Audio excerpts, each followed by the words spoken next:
di sini saya akan menjelaskan mengenai kation dan anion di mana tugas ini dibuat untuk memenuhi tugas mata kuliah dari mata kuliah dasar-dasar kimia analisa. Jadi, saat ini saya akan menjelaskan materi mengenai kation dan anion. Namun sebelum itu, kita harus mengetahui terlebih dahulu latar belakangnya, yaitu kimia analisa merupakan cabang ilmu yang fokus pada identifikasi pemisahan dan kuantifikasi komponen dalam suatu sampel.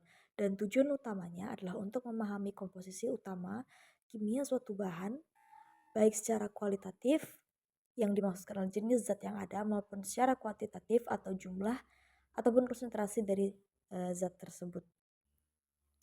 Lanjut, yaitu tujuan yang pertama adalah menentukan sifat dan karakteristik dari suatu sampel, dan yang kedua menentukan golongan dan spesifikasi kation dari suatu sampel, yang ketiga menentukan golongan dan spesifikasi anion dari suatu sampel. Nah, sebelum itu kita harus mengetahui terlebih dahulu apa itu analisa kation dan anion. Untuk kation sendiri yaitu merupakan ion yang bermuatan positif, di mana ion bermuatan positif ini terjadi karena kehilangan elektron. Contohnya ada natrium plus 1, kalsium dengan ion plus 2, ataupun besi dengan ion plus 3. Kemudian anion atau ion negatif ini juga ion yang bermuatan negatif itu terjadi karena ia menerima elektron. Contohnya ada klormin, sulfat 2-min ataupun nitrat min. Selanjutnya kita harus mengetahui juga apa-apa saja unsur-unsur yang termasuk ke dalam kation golongan 1, 2, 3, 4, dan 5. Yang pertama ada golongan 1, di mana unsur-unsur yang termasuk adalah perak dan juga timbal nitrat. Untuk golongan kedua sendiri ada raksa 2, bismut, tembaga 2. Untuk kation golongan ketiga sendiri yaitu ada besi, ada mangan, aluminium, kromium, dan juga kobalt. Untuk golongan 4 sendiri ada strontium, kalsium, dan juga barium. Dan yang terakhir ada kation golongan 5, dan unsur-unsur yang termasuk ke dalam kation golongan ini yaitu adalah magnesium, kalium, dan juga natrium. Lanjut untuk anion sendiri, unsur-unsur yang termasuk dalam anion itu yang pertama ada karbonat, sulfat, kromat, klor, brom, dan juga iodida. Langsung ke alat yang digunakan. Yang pertama di sini ada pipet tetes, di mana pipet tetes ini berfungsi untuk mengambil sampel ataupun cairan dengan muatan ataupun jumlah yang tidak terlalu besar. Dan kemudian di sini yang kedua ada tabung reaksi, di mana tabung reaksi ini berfungsi sebagai media untuk kita mereaksikan dari bahan-bahan yang akan direaksikan. Kemudian ada penjepit tabung reaksi, ini terbuat dari bahan kayu, di mana penjepit tabung reaksi ini berfungsi untuk sebagai pegangan daripada tabung reaksi ketika kita akan melakukan pemanasan di dalam water bath. Dan yang terakhir ini ada water bath, di mana water bath ini berfungsi sebagai tempat kita untuk memanaskan suatu sampel.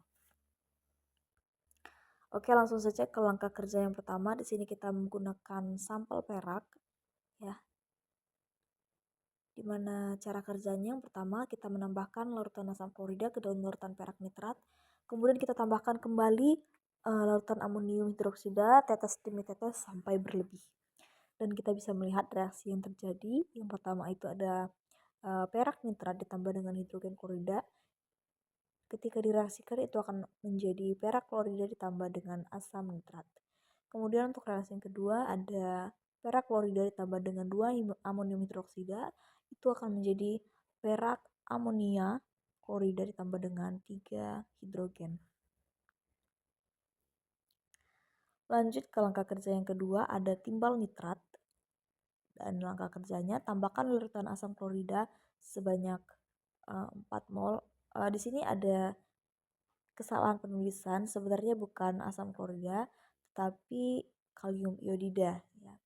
Jadi tambahkan larutan kalium iodida ke dalam larutan timbal 2 nitrat, kemudian kita didihkan di atas api atau dilakukan pemanasan, dan kemudian kita amati campuran setelah dingin, dan kita dapat melihat reaksinya. Yang pertama itu ada perak nitrat ditambah dengan kalium iodida, itu akan menghasilkan perak kalium nitrat.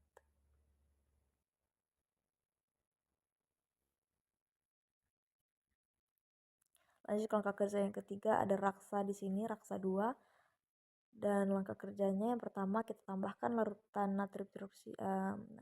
natrium sulfida ke dalam larutan raksa 2 klorida, dan reaksinya itu menjadi raksa klorida ditambah dengan natrium hidroksida akan menjadi raksa 2 kali tambah dengan natrium klorida, dan warna endapan yang akan dihasilkan itu adalah warna endapan hitam seperti pada gambar. Untuk yang selanjutnya yaitu ada sampel bismut.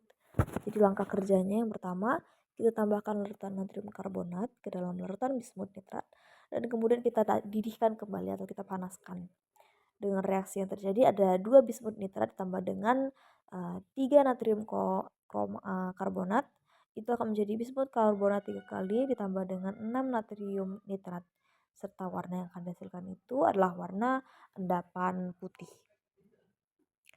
Lanjut ke sampel selanjutnya, di sini kita menggunakan tembaga, dan cara kerjanya itu tambahkan larutan amonium hidroksida tetes demi tetes ke dalam larutan tembaga 2 sulfat sampai berlebih. Dan reaksinya itu ada 2 natrium hidroksida ditambah dengan tembaga sulfat menjadi natrium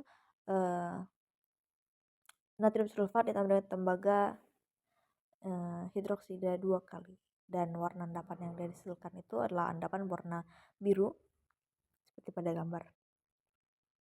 Lanjut, di sini kita ada sampel besi. Yang pertama, sampel ditambahkan dengan kalium tiosianat atau KCN, dan reaksi yang akan dihasilkan yang pertama bisa kita lihat ada besi ditambah dengan tiosianat, itu akan bereaksi menjadi besi tiosianat, dan warna yang akan dihasilkan itu adalah warna endapan merah ya. Lanjut ke langkah kerja selanjutnya, di sini ada mangan, di mana sampel ditambahkan dengan larutan amonium dan juga ditambahkan dengan asam fosfat, dan reaksi yang akan dihasilkan itu ada mangan ditambah dengan amonium ditambah dengan asam fosfat akan menghasilkan produk yaitu mangan amonium fosfat, dan warna dari endapannya itu adalah warna merah muda. Lanjut ke langkah yang selanjutnya, itu di sini kita menggunakan sampel aluminium, di mana sampel ditambahkan dengan larutan kromat, dan reaksinya itu ada 2 kromat oksida ditambah dengan 2 hidrogen, itu akan menghasilkan kromat 2 kali oksida ditambah dengan hidrogen, dan warna yang dihasilkan itu adalah warna endapan putih.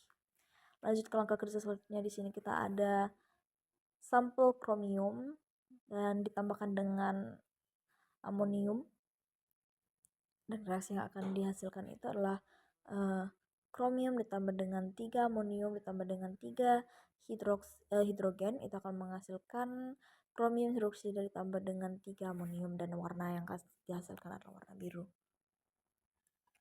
Lanjut, di sini kita ada kobalt ya, sampel ditambahkan dengan natrium hidroksida, yaitu reaksinya di situ ada kobalt 2 kali tambah dengan hidroksida ditambah dengan nitrat lagi, dan itu akan menghasilkan reaksi kobalt hidroksida nitrat, dan warna yang akan dihasilkan juga akan berwarna biru.